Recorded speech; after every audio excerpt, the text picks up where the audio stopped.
Si Dr. Jose Rizal ang pambansang bayani ng Pilipinas. Hindi lamang hinahangaan sa pagkakaroon ng intelektual na katalinuhan, kundi pati na rin sa paninindigan at paglaban sa kolonyal na pamahalaan ng Espanya. Habang ang kanyang kamatayan ay nagpasiklab ng isang revolusyon upang ibagsak ang paniniil, si Rizal ay palaging maaalala sa kanyang pakikiramay sa mga mamamayang Pilipino at sa bansa. Sa kwentong ito, ating matutunghayan ang mga kaganapan sa buhay ni Dr. Jose Rizal.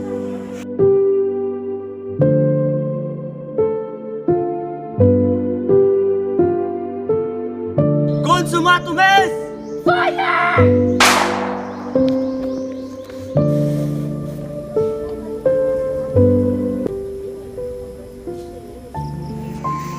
Ika-19 ng Hunyo, 1876 ay ang araw kung kailan isinilang sa bayan ng Calamba sa lalawigan ng Laguna ang ika-7 anak ni Francisco Mercado at Teodora Alonso. Siya ay bininyagan bilang Jose Rizal Mercado. Lumipas ang panahon, si Jose ay 3 gulang na. Sa napakamurang edad ay marunong na siyang magbilang, magsulat at magbasa sa wikang Filipino, Espanyol at Ingles. Ang taglay na katalinuhan ni Jose ay nahasa ng mabuti dahil sa pagtuturo ng kanyang butihing ina, si Teodora, na kanyang naging unang guro. Sige anak, iyong basahin ang alpabetong Tagalog. A, ba, ka, da, e, ga, ha, i, la, ma, na, pa, ra, sa, ta, u, wa, iya. Napakahusay mo anak, sadyang napakatalino mo talaga, walang duda. O siya, ipagpatuloy natin ito bukas at this oras na ng gabi. Kailangan mo nang matulog, ha? Sige, ina. Matulog ka na. Sa ngalan ng Ama, ng Anak, ng Espiritu Santo. Amen. Ama, salamat po sa biyayang ibinigay ninyo sa amin. Salamat rin po sa magandang kalusugan ng aming pamilya. At sana ipagpatuloy niyo po ang pagbibigay sa amin ng grasya. Amen.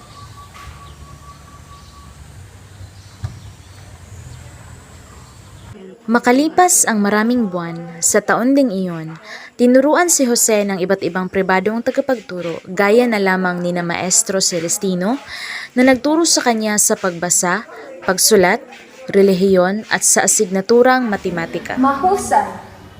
Marunong ka nang bumasa at sumulat. Higit pa riyan ang pagiging listo mo sa matematika at relihiyon. Sa palagay ko, wala na akong maidaragdag pa sa iyong kalaman. Sumunod si Maestro Lucas Padua na nagturo naman sa kanya ng lingwaheng Latin at Espanyol. Maraming salamat, Maestro. Ngunit ako'y nababahala sa aking kaalaman patungkol sa lingwaheng Espanyol at Latin. Hindi ko pa po sila masyadong kabisado. Jose, ang mag-alala ay huwag mong gawin. Sapagkat sa edad mong yan ay ang panahon kung saan marami ka pang matutunan. Maraming salamat, Maestro Padua.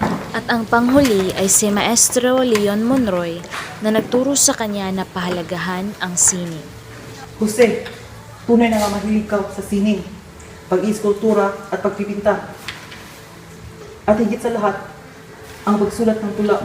Sa mga araw na lumipas, napagdesisyonan ng kanyang ama na kinakailangan na niyang mag-aral sa isang tunay na paaralan. Kinakailangan na ng ating anak na pumasok at mag-aral sa paaralan, mahal ko. Hindi po pwedeng dito lamang siya sa bahay palagi tinuturuan. Hindi ba't alam mo namang sakitin ang ating anak? Oo, ngunit masasanay din siya at lalakasin ang kanyang katawan. Pasyano, Bakit po, Tatang? ihatid mo ang iyong kapatid na si Pepe sa binyan. Doon muna siya mamamalagi at mag-aaral. Sige po, Tatang. Salamat. Unang araw niya pa lamang sa binyan ay nagsimula na agad ang kanilang klase sa pangunguna ni Maestro Justiniano Aquino Cruz. Ikaw, Jose, marunong ka bang magsalita ng Espanyol? Kaunti lang po. Salitang Latin. Kaunti lang din po, Guro. Aba! Maliit ka na ng bata. Maliit pa ang kalam mo. Ilhanin mo yung kamay.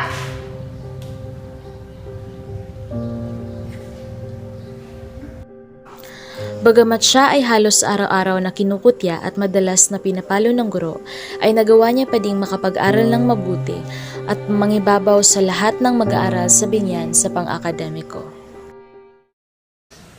Ang pinakamagaling na estudyante sa taong ito ay si Jose. Palakpakan natin! Dahil sa kanyang pagiging listo at mahusay sa akademiko. Palakpakan natin! Salamat po, Maestro. Ika-10 ng Hunyo taong 1872, sinamahan si Jose ng kanyang kuya Pasiano patungo sa Manila.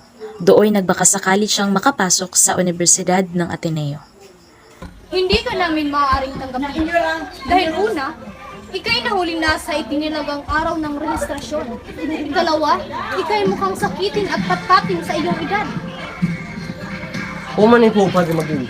Pero nakasasiguro akong mahusay na mag-aaral si Jose. At naniwala akong may maganda siyang maidudulot sa paaralan ito. Kaya naman, karapat-dapat siyang tanggapin dito. Salamat, Manuel Ceres Burgos. Nang dahil sa iyo, ako'y pinagbigyan pagkakataong makapasok at makapag-aral sa Ateneo Municipal. Kahit nakahuli ako sa aking pagre-rehistrasyon at maging sa aking patpating pangangatawan. Walang anuman, sana'y pagbutihin mo ang pag-aaral mo rito. 5 taon ang ginugol ni Rizal sa Ateneo upang tapusin ang kanyang kursong Bachelor of Arts. Siya ay pinuri ng kanyang mga guro dahil sa kahangahangang talas ng isip na kanyang ipinamalas. Napakahusay mo magsulat ng mga tula, Jose. Ipagpatuloy mo lamang ang pagsusulat. Ako'y nakakatiyak na ikaw ay may magandang kinabukasan sa larangan ng literatura. Gracias, Padre Sanchez. Naisipan ni Rizal na bisitahin ang kanyang lola sa Trozo, Manila na si Brigida de Quintos Alonso. Pagdating sa Lipa ay doon niya nakilala ang dalagang si Segunda Katigbak at agad namang nabighani si Rizal sa taglay nitong kagandahan. Magandang umaga po. Magandang umaga, Binibini. Ako nga pala si Jose. Magandang araw.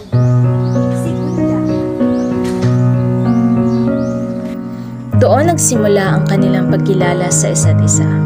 Lalong lumalalim ang kanyang paghanga sa dalaga, subalit pinanghihinaan siya ng loob na aminin ang kanyang nararamdaman. Isang araw, nabalitaan ni Jose na si Segunda ay nakatakdang ipakasal kay Manuel Luz sapagkat ipinagkasundo sila ng kanilang mga pamilya. Dahil tapos na sa pag-aaral si Jose, napagpasyahan niyang bumalik sa bayan ng Calamba. Kaya't kinakailangan muna niyang magpaalam sa babaeng minamahal. Kumusta, Jose? Gusto ko sanang magpaalam sa iyo, Segunda. Ako'y uwi na sa aming tahanan doon sa Calamba. Baka hindi na tayo magkita. Ako man rin ay uuwi na sa bayan namin sa Lipa. Sige, paalam na. Sana magkita tayo muli.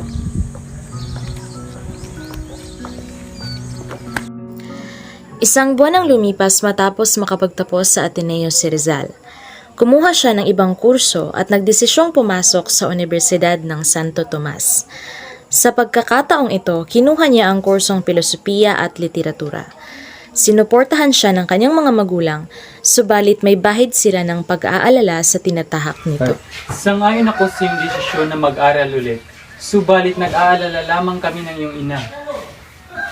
Masyado ka ng maraming nalalaman tungkol sa mga bagay-bagay, anak. Hindi ba ito lubhang mapanganib sa isang Pilipinong katulad mo na may pantay na kaalaman katulad ng mga Espanyol? Batid mo ang takbo ng kanilang mga isipan. Mabuti sigurong hayaan na muna natin siya sa kanyang naging desisyon. Ina, mas maganda siguro kung suportahan natin si Jose. Mas magandang malaman niya ang kalagayan ng ating bansa sa pamamagitan ng edukasyon. Sinimula ni Jose ang kanyang pag-aaral sa Santo Tomas. Dito rin niya nakilala ang babaeng nagpatibok ulit ng kanyang puso, si Leonor Rivera. Subalit, ang kanilang pagmamahalan ay pinagbabawal. sapagkat silang dalawa ay magpinsan at hindi dapat na maging magkasintahan. Leonor, minsay hiniling ko kay Bathala na sana'y hindi na lang tayo magpinsan. Gusto ko nang ilabas ang aking nararamdaman. Gusto kitang makasama magpakailanman. Pero Jose, paano kung malaman nila ang relasyon natin sa isa't isa? Kung magkaganoon, ay itatanan kita. Ngunit sa ngayon, itago muna natin sa ating mga kamag-anak. Kinalaunan, nagpasya si Jose na kumuha rin ng kursong medisina sa kadahilanang nahikayat siya ng isang rektor sa Ateneo upang maggamot rin niya ang lumalalang kondisyon ng kanyang ina sa mata. Malaki ang aking tiwala sa iyong kakayahan at kaalaman, Rizal. Maaari kang magdoktor at kumuha ng medisina sa Universidad de Iyon. Maraming salamat sa pagtitiwala. Pag-iisipan ko po yan ng mabuti. Huwag mong sayangin ang iyong talino at gamitin mo ito upang umunlad ang iyong bayan. Pumunta sa Europa si Jose upang ipagpatuloy ang kanyang pag-aaral sa medisina. Pagkatapos, ay napagpasyahan niyang dumayo sa ibang dako ng Europa at nagtungo siya sa Berlin, Germany. Doon isinulat ni Jose ang kanyang unang sulat para kay Ginoong Blumentritt. Dear Blumentritt, I have heard that you are studying our language and that you had already published some works about it. Permit me to send you a valuable book written by my countrymen in our language.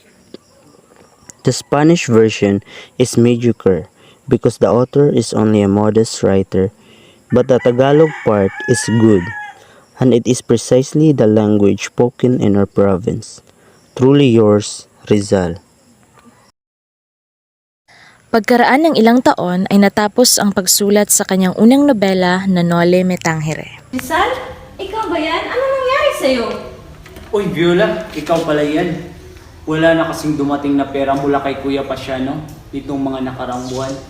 Isang beses na lang kung sa isang araw kung ako'y kumain, ako na rin mismo ang naglalabas sa sarili kong mga damit. Masyado kang nagtitipid, Rizal. Kaya ko namang bayaran ang gastos kahit sa iba pa tayo nagpalimbag. Mas mabuti nang na makatipid ako. Araw-araw nilang binabasa ng paulit-ulit ang Noli Me Tangere pagkatapos nitong mailimbag. Noong ika-21 ng Marso taong 1887 ay lumabas na sa palimbagan ang kanilang akdang Noli Me Tangere. Ang kabuluhan ng pagsulat ng akdang ito ay upang mabuksan ang mga mata ng mga Pilipino sa kanser ng lipunan na nangyayari sa bansang Pilipinas dahil sa pananakop ng Kastila. Viola, itong manuskriptong ito ay ibibigay ko sa iyo. Maraming salamat ulit. Balang araw, magagantihan ko rin ang kabutihang ginawa mo sa akin. Salamat, Rizal. Ikatlo ng Hunyo taong 1887, muling naglakbay pabalik sa bayang Calamba si Rizal. Nanang, tatang, nais ko sanang magpaalam sa inyo. Bibisitahin ko lang po ang aking Ginoo. Hindi maaari. Alam mo ba na mainit ka sa mata ng mga praile? Bilang ama mo ay hindi kita papayagan. Oo nga naman, anak. Kakarating mo lang. Kung iyan ang ninais mo, ama, susundin ko lang po ito. Mabuti naman. Ilang araw lang ang lumipas nang makabalik si Rizal mula sa Europa, ipinatawag siya ni Gobernador General Terrero upang pag-usapan ang ukol sa Noli at nilalaman nito. Alam mo na siguro ang balita tungkol sa iyo. Delikado ang lagay mo rito kung kaya't nais kong lisanin mo ang Pilipinas sa lalong madaling panahon. Ayaw kong makita kang mamatay sa kamay ng mga praile. Walang masama sa mga nailimbag ko. Ako man wala akong nakikitang masama sa mga sinulat mo. Pero mainit ang mata nila sa iyo. Pero kung yan ang iyong nais, ako'y lilisan sa lalong madaling panahon. Gracias. Sa pangalawang pagkakataon ay aalis muli si Rizal ng bansa dahil hindi niya maatim na masaktan ang kanyang pamilya at mahal sa buhay dahil sa kanyang pagsulat. Pagdating ni Jose sa Japan ay agad siyang nakatanggap ng imbitasyon na manatili sa Spanish legation na may kaugnayan sa paghasa ng kanyang propesyon sa medisina. Dito rin niya nakilala si Osei-san, isang Haponasang dalaga na bumihag sa puso ni Rizal. Konnichiwa. Oh, I speak English and French. Oh, I see. I'm glad that you could speak two languages that I know. Let us be friends and please take care of me.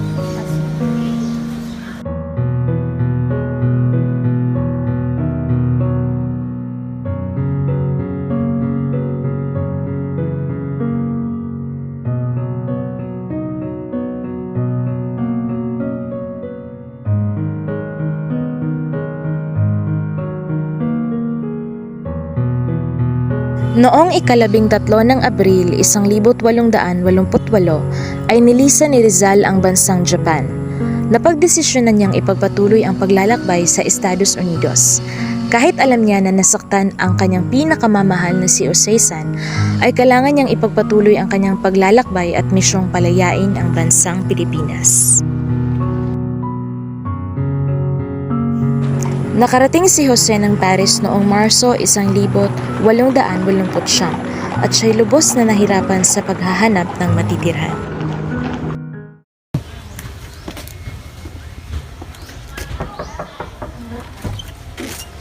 Magandang araw, Ginang. Magkano po ba ang renta nyo rito? 1,000 ang renta namin rito, Ginoo.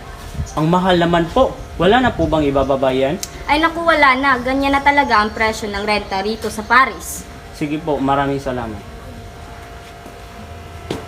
Pagkatapos manirahan ni Jose sa Paris, ay naging abala siya sa pagsusulat ng El Filibusterismo. Ngunit, nagkaroon siya ng problema sa pag-imprinta nito.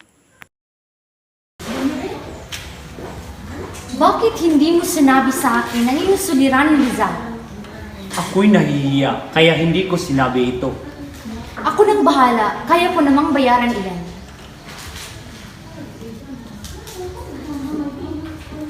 Ika-18 ng Setyembre taong 1891 nang matapos ang publikasyon ng akda ni Rizal na El Filibusterismo. Nang makabalik sa Maynila, minarapat ni Rizal magpatawag ng isang pulong upang bumuo ng isang samahan na tinawag niyang La Liga Filipina. Una sa lahat, nais ko magpasalamat sa inyo sa pagdalo nyo sa pulong na ito. Ngunit ano nga ba ang inyong nais? At ikay napatawag ng pagbubulong. Nais ko sana magtatag ng samahan ng pamalaan ng mga Kastila. Ngunit gano'n ka nakatitiyak, Rizal, na tayo'y magtatagumpay? Marahil alam naman nating lahat na sila'y labis na makapangyarihan. Kaya nga'y tayo'y naparito upang pagplanuhan ang ating isasagawang mga hakbang. Sang-ayon ako sa iyong mga plano, Jose, kaya't ikaw magpatuloy sa iyong inihahayag. Kung magganoon, tayo na'y maghalal ng mga mamumuno. Sa dapitan nakilala ni Jose ang isang napakagandang binibini na nagbigay sa kanya ng isang magandang alaala. Si Josephine Bracken na isang magandang I'm sorry, Irish my na taga-Hong My Kong. name is Jose. I am Josephine Bracken. Hindi nagtagal ay nahulog ang loob ni Rizal at Josephine sa isa't isa. Naging matamis ang pagsasama nilang dalawa. Sila ay nagnais na magpakasal.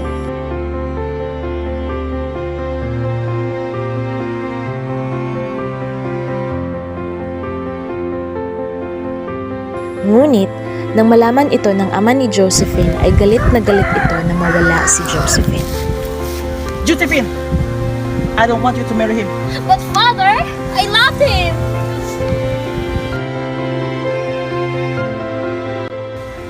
In the eyes of God, we're already married. Jose, I will love you wholeheartedly, and I want to be with you for the rest of my life. I love you so much, my Josephine. Nais kong ipatingin ng aking kaibigan. Siya ay may problema sa kanyang mga mata. Ngunit hindi lang ba yan ang pakay mo sa akin, Dr. Valenzuela? Tunay ngang napakatalino mo, Jose. Nais ni Andres na ipaalam sa iyo na handa na ang ating katipunan sa pagsugod sa pamahalaan. Tayo ay handa na sa ating adhikain. Hindi ako sangayon sa mga bagay na ganyan. Kulang pa ang ating armas at mga sandata. Hindi pa handa ang ating bayan sa ganun kalaking responsibilidad. Hindi ako pabor sa plano ninyo. Ipagpaumanhin nyo. Mukhang hindi kita mapipilit sa aming adhikain, Jose.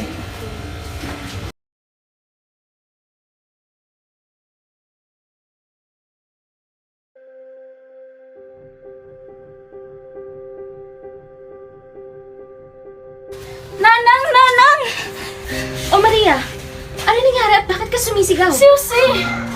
Ano nangyari sa kawawa mong anak? Bali-balita ay dinakip daw siya sa kanyang sinasakyang barko, ang barkong Isla di Panay. Diyos ko, ang kawawa kong anak.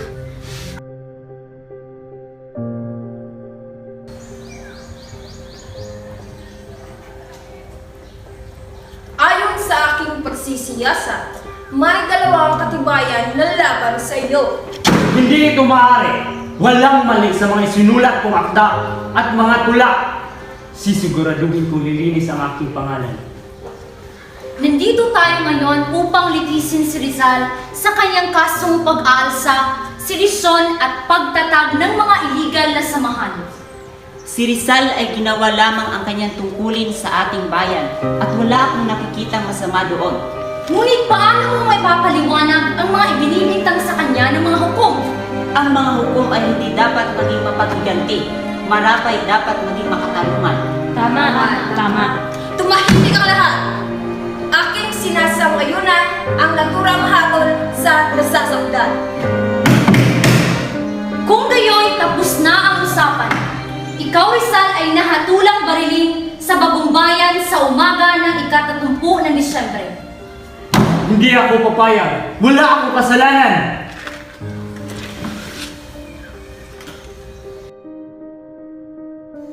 Ika-29 ng Disyembre 1896 nang ihatid si Jose sa kanyang pansamantalang kwarto habang nag-aantay sa araw ng hatol.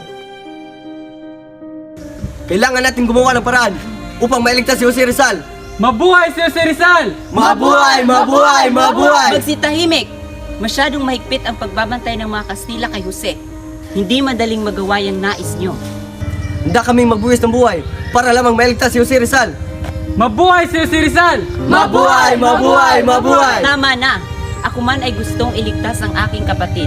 Ngunit nakakaalam ako na hindi kagustuhan ni Jose na dumanak ang dugo ng dahil sa kanya. Wala na tayong magagawa. Diyos na lang ang bahalang magligtas sa kanya.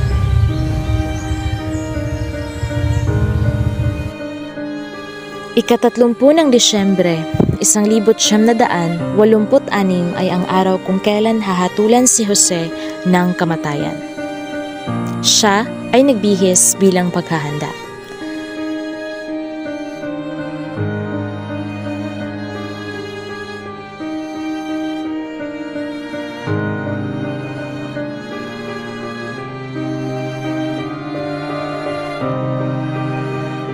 Sa paglabas niya ay naghihintay ang mga gwardya sibil upang alalayan siya papunta sa lugar kung saan siya hahatulan.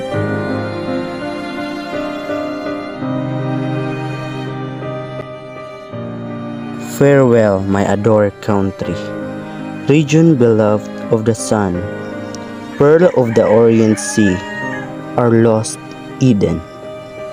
Departing in happiness, to you I give you the sad remains of my life. And had it been a life more brilliant, more fine, more fulfilled, even so I would have given it willing to you. Others are giving you their lives on fields of battle, fighting joyfully, without thought for the consequence. How it takes place is not important. Cypress, laurel, or lily, scaffold, or battlefield, in combat or in cruel martyrdom. It is the same of demanded by country and home. I am to die when I see the heavens grow vivid, color in the sky, at last announcing day. If color be needed to embellish your dawn, shed my blood. At that perfect moment, let it flow and be enhanced in the reflection of your dawning light.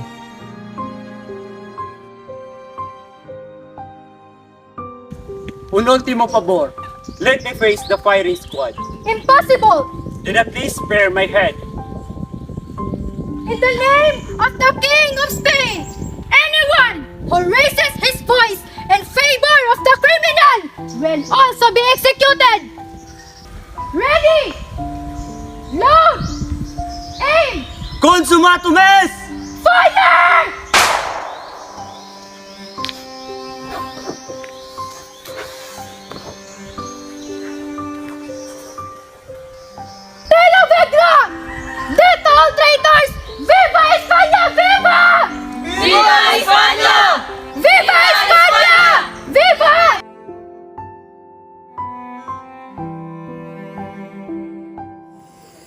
At doon nagwawakas ang kwento ng buhay ng ating pinakamamahal na pambansang bayani. Siya man ay hinatulan ng kamatayan sa kamay ng mga mapang-abusong Espanyol. Batid ng lahat kung paano niya ipinamalas ang kanyang katapangan at pagmamahal sa mga Pilipino at sa bansang Pilipinas makamit lamang ang ating kalayaan. Ang kanyang mga alaala bilang isang bayani ay mananatiling isang napakalaking bahagi ng ating kasaysayan, maging sa puso at isipan ng bawat mamamayan.